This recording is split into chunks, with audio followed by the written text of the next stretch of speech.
Welcome to the France 24 debate. I'm Mark Owen. Volodymyr Zelensky has spoken to the US Congress, Ukraine's president, on the biggest political stage in the world, making a plea for more help to defend his country against Vladimir Putin's Russian invasion.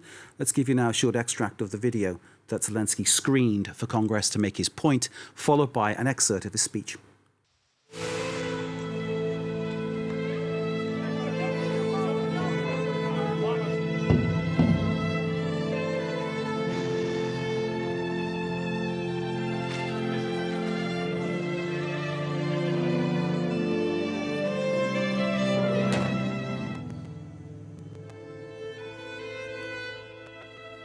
Is this a lot to ask for, to create a no-fly zone over Ukraine to save people? Is this too much to ask? Humanitarian no-fly zone, something that that Russia would not be able to terrorize our free cities. If this is too much to ask, we offer an alternative. You know what kind of defense systems we need, S-300 and other similar systems. You know how much depends on the battlefield, on the ability to use aircraft. Standing ovation in Congress for Volodymyr Zelensky. So this is day 21 of the Russian invasion. Shelling and airstrikes continuing.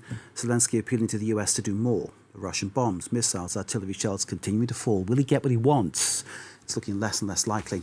Our panel to discuss this is Vladislav Davidson, non-resident fellow at the Eurasia Centre at the Atlantic Council and culture editor of the Tablet magazine. Thank you, sir, very much for being with us. Thank you. On the other side of our studio, Julian Nundy, a journalist and sometime election observer in Ukraine, a person with great experience of what happens in that country. Thank you, sir, for being with us. And joining us by Skype from Washington, D.C., Christine Bertsina. Christine Bertsina is senior fellow and head of the geopolitics team at the Alliance for Security and Democracy at the German Marshall Fund of the United States. Christine, thanks for being with us. I'm going to start with you. Christine, give us the reaction where you are to Volodymyr Zelensky's address to Congress.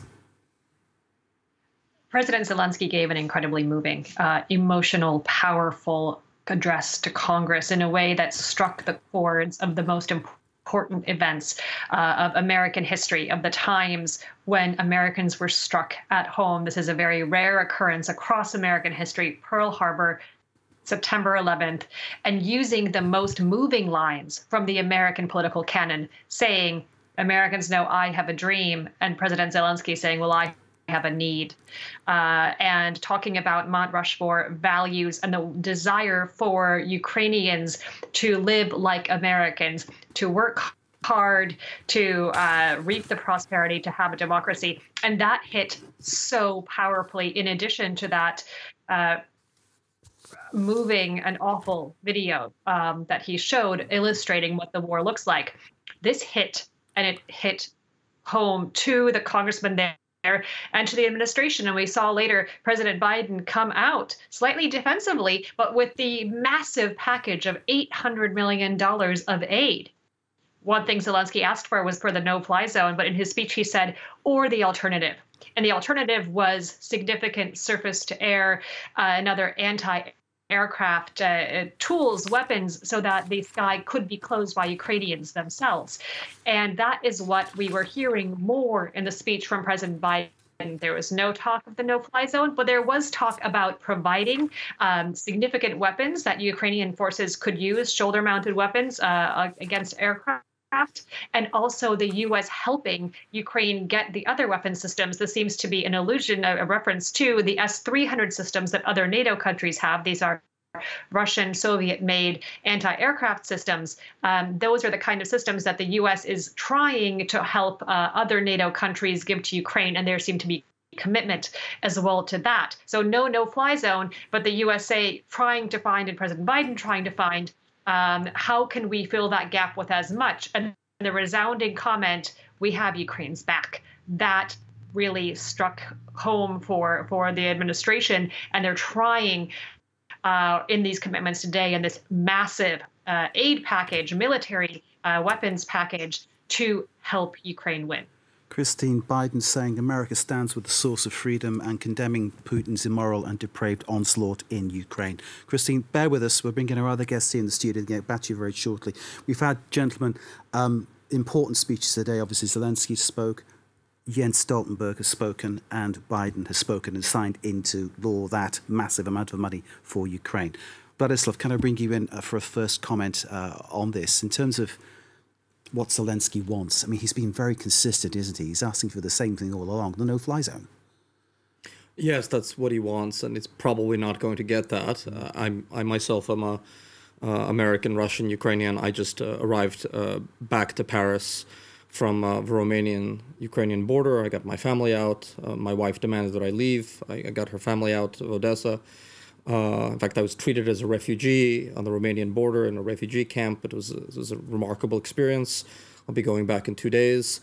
You know, everyone in Ukraine wants a no-fly zone. It's obvious to me as an American citizen and as a guy who understands a little bit that they're probably not going to get it. But in many ways, it's a big ask that can be reneged on to get something smaller.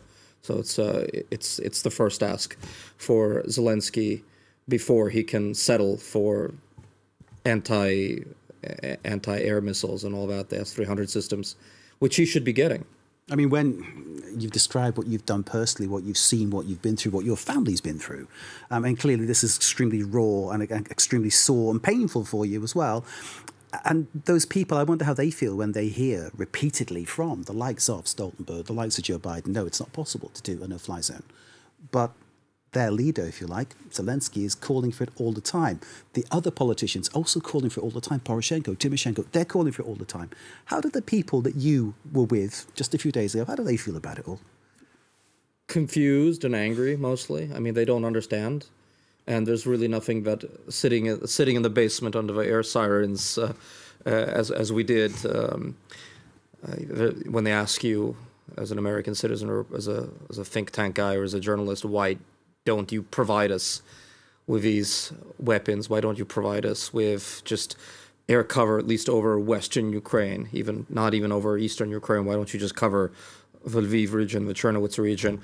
I don't really have anything to explain to them. I just have nothing to say to them, you know. It kind of leaves you feeling a bit, well, I'm not going to say impotent because you've done so much to get your family out and maybe some other people. You've been active doing things, which is, you know, great on the ground, but it must leave you feeling sort of in the sense that the country that part of you represents is also kind of almost, I'm going to use the word appeasing because that's how it begins to feel, almost appeasing Vladimir Putin.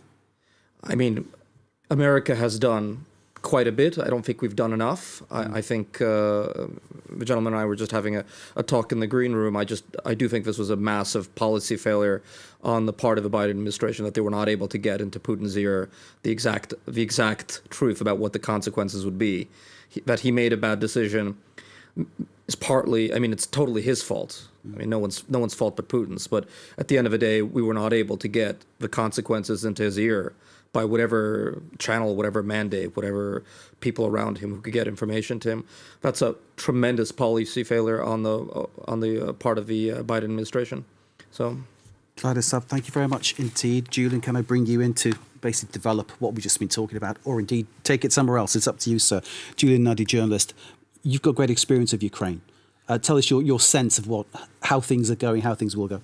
Well, everyone is very surprised by how badly the Russian army has performed on the ground, and the Ukrainians have been extremely smart in their resistance. But the problem is, what Zelensky is talking about now is the real problem now is what's going to come from the air, and the Ukrainians cannot compete with that. They don't want to compete with that. They don't want to bomb Russia, but they would like to be able to defend their skies. It's a very thorny problem because this would be perceived as bringing in NATO, and if you bring in NATO, then you've got a wider conflict, maybe a new world war. And this is the fear. But when we have, for instance, the attack on the TV tower just beyond Lviv towards the Poland border, it's almost like Vladimir Putin's pushing the packet anyway. Well, yes, but it's still not outside the borders of Ukraine. That's the important thing. That's the important thing on that one. We've heard today of 10 people being shot outside a bakery in Chernihiv in northern Ukraine. We've heard today of a theatre sheltering families in Mariupol. Mariupol, of course, under siege since the beginning of this whole crisis. And people there really struggling to eat, to have drinking water, to have the basics to live. A theatre being hit with people inside. We don't know how many people have been injured or killed in that incident. And in Kharkiv, which of course has been more or less raised, hasn't it, since the start of this invasion? 3 people killed today, 5 wounded in shelling of a marketplace this Wednesday. I'm wondering how much more can go on and how much more can Ukraine realistically expect from the US before this begins to change. Do you have a thought on that, Vladimir? Sorry, Vladislav. Sorry. Yes, yeah. Look, it's congealing into rage. I mean, by the second week of the war, the Ukrainian television hosts began referring to Russian troops as orcs, and as they switched from referring to as the aggressor nation to the terrorist nation. They started referring to Russian commanders in the field as barbarians, as the Huns, as the Horde. It was really, and these are the people on the TV. This isn't even the people in the bakeries and people sitting in the podvale and in the basements and in the bunkers and in the metro station 500 meters underground in Kiev and Kharkiv. This is the people on the television who are forming opinion. So there's a tremendous amount of rage that is congealing amongst the population. It's extremely understandable. Even I feel it. I mean, I want to go pick up a gun and fight. I'm not going to lie. And I'm a journalist. I'm probably not going to do it. But until I do it, I'm allowed to come on your talk show. But the rage and the impotence of the Ukrainians is something really to be understood. And when you're fighting for the quote-unquote Ruski Mir, the Russian world, under the banner of denazification, and you blow up a theater full of a theater which puts on plays in the Russian language in a completely Russian-speaking city, this should tell you what Putin and the Russian army command actually thinks about the quote-unquote Ruski Mir, the quote-unquote Russian abroad and the Russian culture that they're there to defend. And I speak Russian at home to my wife. I speak Russian to my mother. I speak Russian to half my friends. But it's just shanda, it's позор, it's ridiculous, and it's utterly debased. Shanda, позор. Thank you for the words. I can sense the meaning right behind them. Let's take a listen to Joe Biden speaking a little earlier, just to sort of fill people in. Joe Biden, of course, making a speech in the wake of what we heard from Volodymyr Zelensky and from NATO's Secretary General Stoltenberg. Biden talking about the support that the US has for the people of Ukraine and signing into law extra military aid, financial aid for Ukraine. Let's take a listen to Biden. On Saturday, my administration authorized another $200 million to keep a steady flow of weapons and ammunition moving to Ukraine. Now I'm once again using my presidential authority to activate an additional security assistance to continue to help Ukraine fend off Russia's assault, an additional $800 million in assistance. That brings the total of new U.S. security assistance to Ukraine to $1 billion just this week. This new package on its own is going to provide unprecedented assistance to Ukraine. It includes 800 anti-aircraft systems to make sure the Ukrainian military can continue to stop the planes and helicopters that have been attacking their people and to defend their Ukrainian airspace. It was quite an impressive list that Joe Biden reeled off in terms of aid, in terms of money aid, in terms of pre-invasion military aid that was sent to Ukraine as well. Some $650 million worth of weapons, he reiterated, that have been sent to Ukraine. Can I bring in Christine from the German Marshall Fund there in the US, joining us from Washington, D.C., head of the geopolitics team at the Alliance for Security and Democracy. Christine, this impressive list that Biden went through, it's hard to imagine that people in Ukraine will hear that and feel really positive. It is a lot of help, but it's not what they're looking for right now. It is going to be helpful certainly. But what is that big package in that? What is the answer to the no-fly zone that the U.S. can give? And this is where, there's the conversation about the MiGs, but perhaps even the conversation about the big, so the Polish fighter jets that are Russian-made and could potentially be flown by the Ukrainians, with which transfer of which was not approved, was not put together under the underlying circumstances there, that there was a risk perhaps too big of provoking Russia to attack NATO itself. The thing that the U.S. needs to provide now, in addition to the aid, is say, look, President Zelensky, we heard you in your address to Congress this morning, and you said, if not no-fly zone, then here are alternatives. Here are the tools, the weapons that exist on Earth, he said, but not in Ukraine. On Earth is actually in countries that are very close to Ukraine, but not in Ukraine itself. How do you get those S-300 systems, those other very large systems, into Ukraine to say, we are providing you with this massive amount of significant, sophisticated air defense systems? So much of this could have been pre-positioned. It could have been done in advance. And I feel like that is a stomach-turning prospect. It is emotional, of course, for everybody. Yes, there's been a lot of aid. A lot of that aid matters on the ground. The U.S. is providing drones. That's the first time we've heard that word. And the drones from Turkey have been so important and so useful right now in this onslaught. But the desire to hear about those more high-end things, not talking as we did before the invasion about Soviet-era howitzers, but talking about the newest, fanciest, most sophisticated tools to Ukraine. If it's not going to be NATO boots, if it's not going to be NATO jets, what is the fanciest gear? What is the fanciest kit you have to show Russia that you mean business? And there's also a question, the U.S. and NATO has been very clear. We draw the line at the NATO borders. We're not getting involved. Can NATO be even more proactive in Ukraine through very sophisticated provision of weaponry to make Putin blink, to tell him this is going to be more painful than he thought? Because if he had telegraphed that perhaps that the kind of military assistance that the West would provide to NATO, to Ukraine, would be so significant that perhaps Putin would have considered that the cost of this invasion would have been too high before February 24th. So we should have done it. It didn't happen. We're getting there. We're not there yet. And 21 days into the war, we really should be there. Indeed, 21 days in, people are dying every day. This is something we must really underline here. This isn't just war games, is it? People are getting killed. Christine, thank you very much indeed for pointing out one or two issues there where perhaps the West has been in some way sleepwalking into all this, which is a number of guests we've had in this studio over the past 21 days have been talking along those lines. Vladislav, I noticed you nodding away there in some way. Can you tell us what resonated in what Christine was saying there for you? Ms. Brzezina is totally correct that this should have been done a long time ago, that this is a policy failure.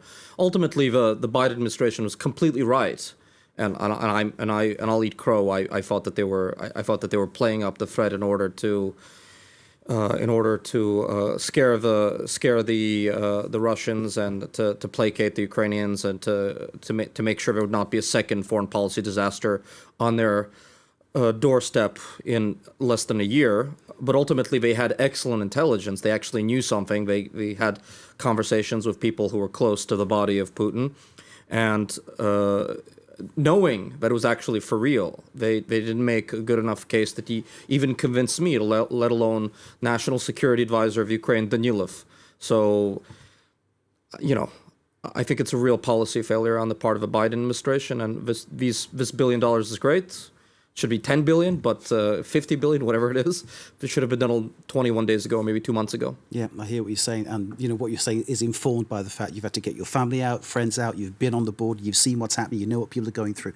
We appreciate what you're saying, Vladislav. Thank you very much indeed. Let's bring Julian back in for a quick reflection, because, Julian, correct me if I'm wrong here, that once upon a time there was a treaty put in place to protect the security of Ukraine, but it gave up its nuclear weapons with the dissolution of the Soviet Union, and it was the UK, the US and Russia said, we will protect Ukraine. So one might imagine that Ukrainians don't really trust things that are written on paper. Well, they'd be quite right too. That was the 1994 Budapest Memorandum, and that set in stone Ukraine's frontiers forever, including Crimea. And we've seen what's happened in the last 8 years. The Soviet Union went to a lot of trouble to establish the post-war borders in Europe, and it's the only country that I'm aware of that has done anything to destroy those borders has been post-Soviet Russia.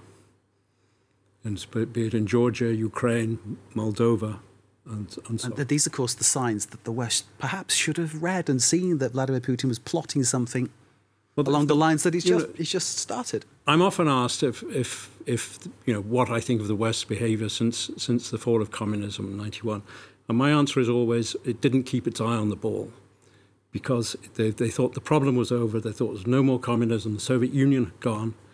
And they were not watching Russia and watching what was happening. And it happened at the wrong time. It happened after the international community had been to war over Kuwait. Yeah. And there were a lot of economic problems coming out of the war. It happened at a very unfortunate time in that respect, that people who should have been watching what was going on in Moscow and getting the Russians alongside we're not doing so. Julian, thank you very much indeed. We have another guest who's joined us. Before we bring in Mr. Ivo Dalda, let's take a listen to the NATO Secretary-General, Jens Stoltenberg, who was speaking earlier about the change in the challenge now facing the alliance.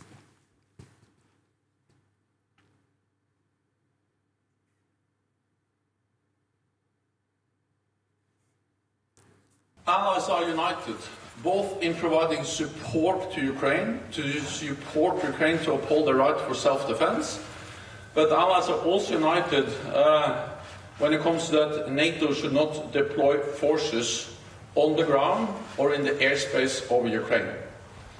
Because we have a responsibility to ensure that this conflict, this war, doesn't escalate beyond Ukraine.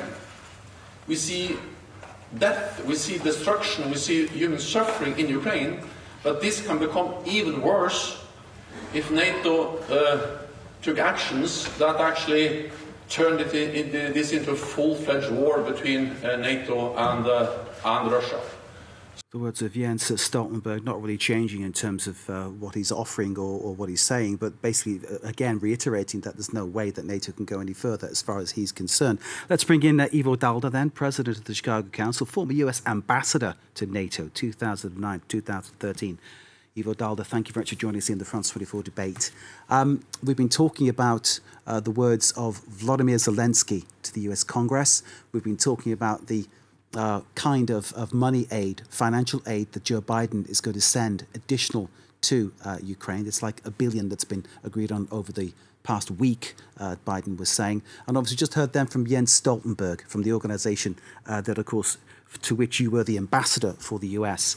I'm wondering what your sense is about what is happening right now, because clearly Zelensky's saying he wants a no-fly zone. It looks like it's not going to happen at all. Zelensky once upon a time saying Ukraine should go into NATO. He's now accepting that won't happen either. What is your sense about what is going to happen next?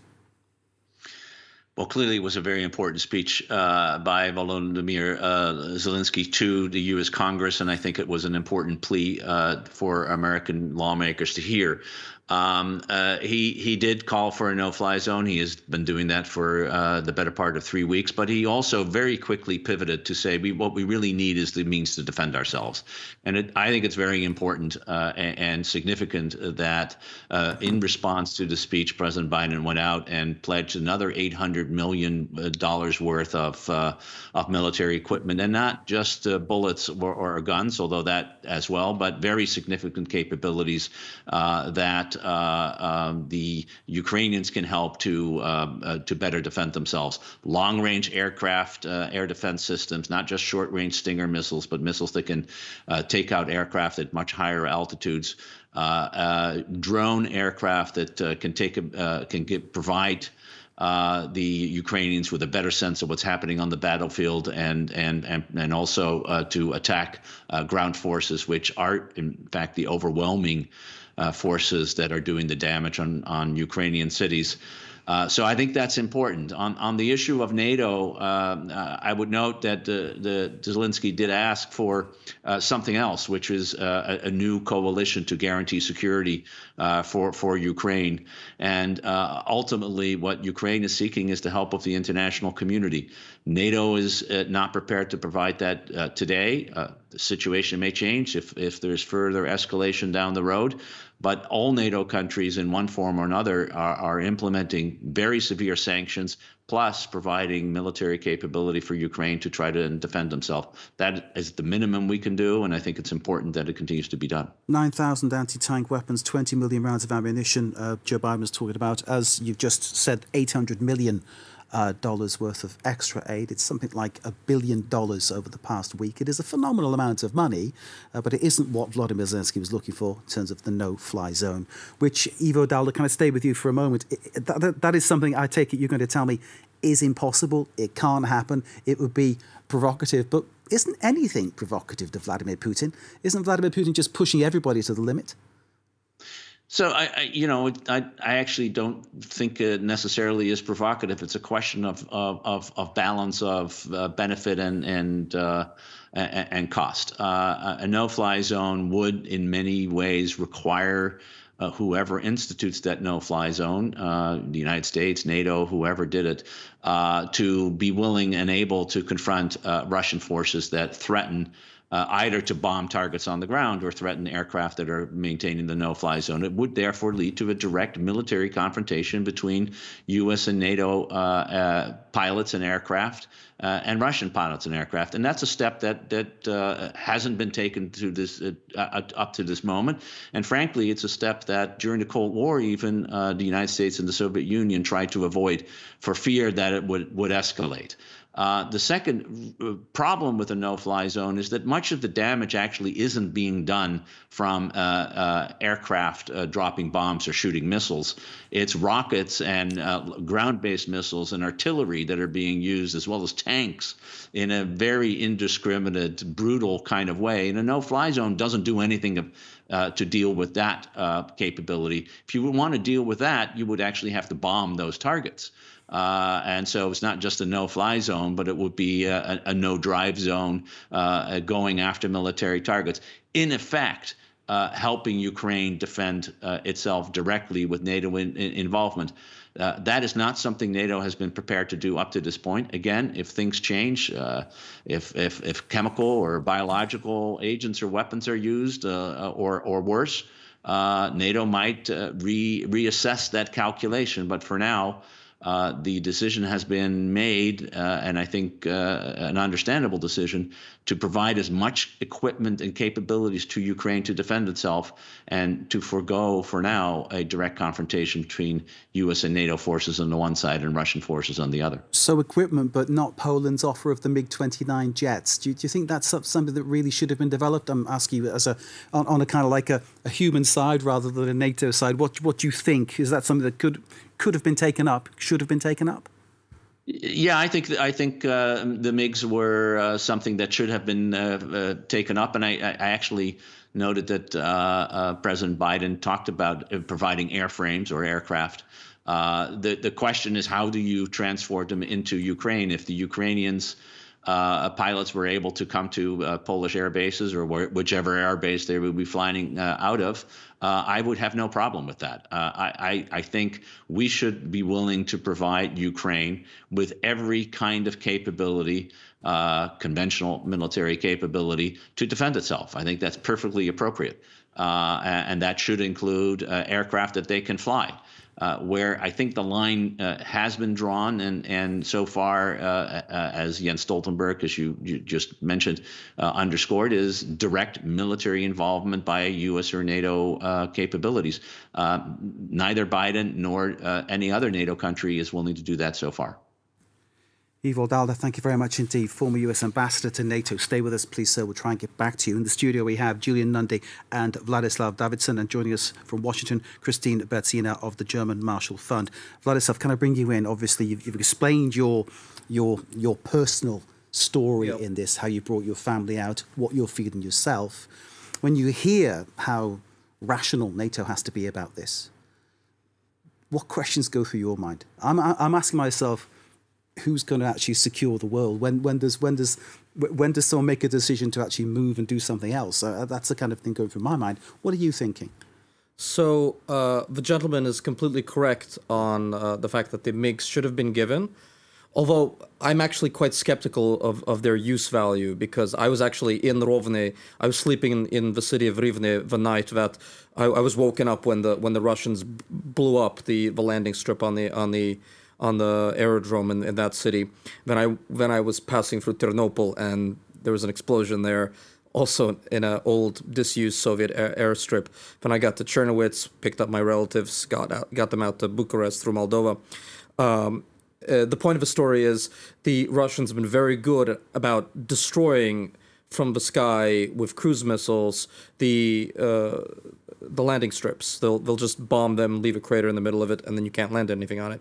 Probably, I don't know what the actual number is, and I don't think anyone does, but 70, 80%, maybe as much as 90% of the available airstrips in the west of the country have been bombed. It was actually surprising to me that the Russians took as long to bomb as they did. They didn't get around to it till like the second week of the conflict, which just shows you yet again that they're incompetent and not very good at this. But they did bomb a lot of those airstrips, and I don't even know where Ukrainian pilots would put those planes. A lot of the Ukrainian planes have been bombed, as has been explained to me by military experts. The Ukrainians also have a lot of old planes which they cannibalize for parts, and they've gotten very lucky because the Russians can't tell the difference between the flyable planes and the old ones, which are just basically dud machines being cannibalized for parts. They've blown up a lot of them. They actually function as decoys. The Ukrainians, if you have not noticed, have been flying many fewer sorties, and that's because probably half the time the pilot doesn't come back. The survival rate on those missions is very low, and it's really great for morale when you see the Ukrainian Air Force flying overhead. It's really cool. But most of the time, those guys get shot down. There's not that many of them. The attrition rate for the Russian Air Force is not anywhere near in terms of gross attrition as it is for the Ukrainian Air Force. So the Ukrainians understandably have began shepherding their aircraft for when they need them. They fly them not as often as they did in the first week of the conflict. And I don't even know where you would put an entire squadron of Polish MiGs. Maybe they'll get bombed the next day. Maybe there are underground bunkers that I don't know about. Maybe. But we should definitely get them. That'd be great. It's great for morale. It's bad not to give them. It looks bad. It's sending all the wrong signals.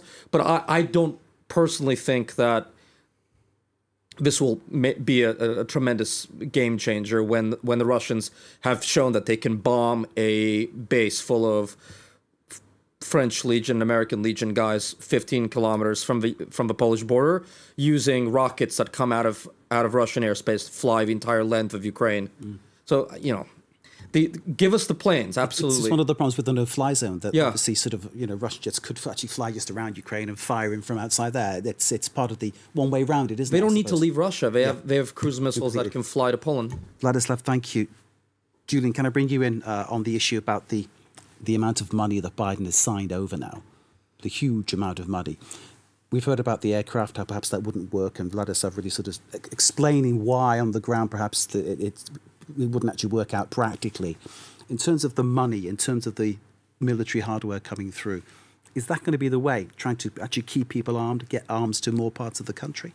Well, it seems that that's all the West is at the moment is prepared to do, is to arm the Ukrainian forces. They have in fact been arming them for some months. Britain, France, and Turkey particularly, and the Turkish drones have been extremely effective. In this fight, it's the old policy. They're offering what they call defensive weapons that stop aggression, not weapons to attack with. And this seems to be where we are stuck and where we're likely to stay for some time.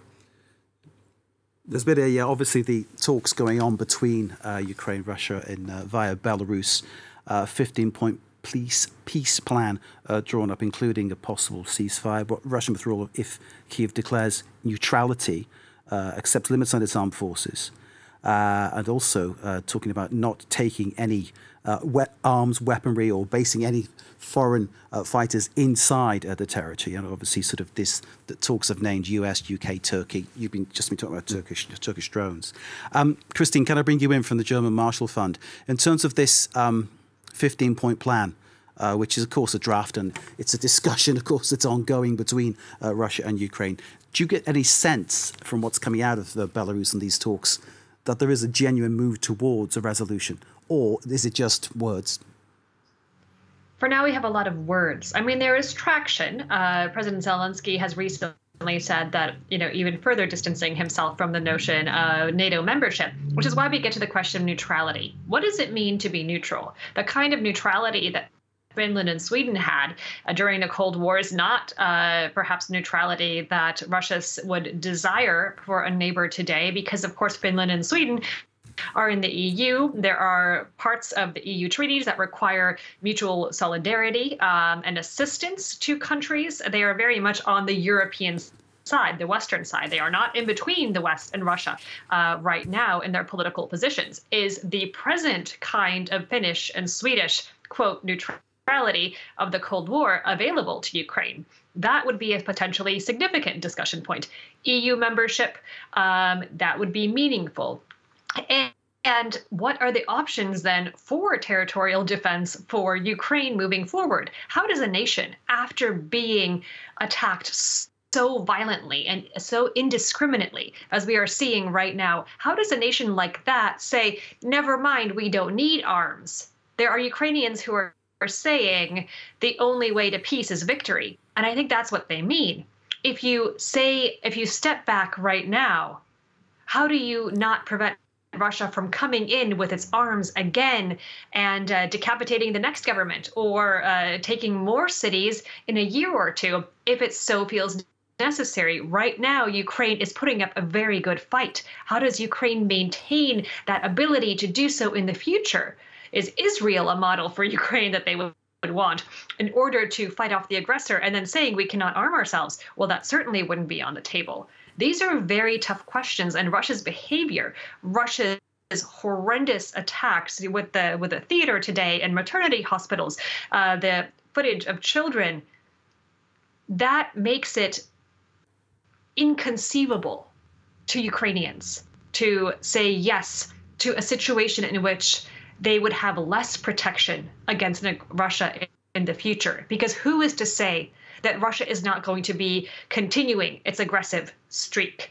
It did it in Crimea. It did it in the Donbass. It did it in Georgia. President Putin has visions for imperial greatness, for changing borders. Why, for any reason, would any of us think that Putin would stop if there is someone who cannot defend themselves?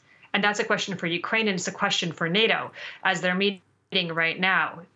Is there enough along the border? Is there enough in Ukraine to seriously protect ourselves against what Putin is in 2022, which is the worst fears that the neighbors of Russia have had for decades? Christine, thank you very much indeed. Christine Bertsina from the German Marshall Fund of the United States. Final word goes to Ivo Dalda, former US ambassador to NATO. Ivo, we heard earlier, we wanted to play the clip, but we can't get it in the time we've got, sadly. Vitaly Klitschko of Kiev asked about is Russia targeting or not targeting areas, and he reacted very strongly and said that yes, civilians are being targeted routinely.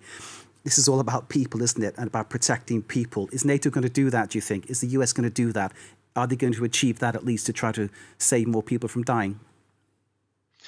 Well, I mean, there's no doubt about it that the Russians have escalated significantly and are now deliberately targeting civilians, which is a war crime, and clearly is something that Vladimir Putin and those engaged in this activity need to be held accountable for.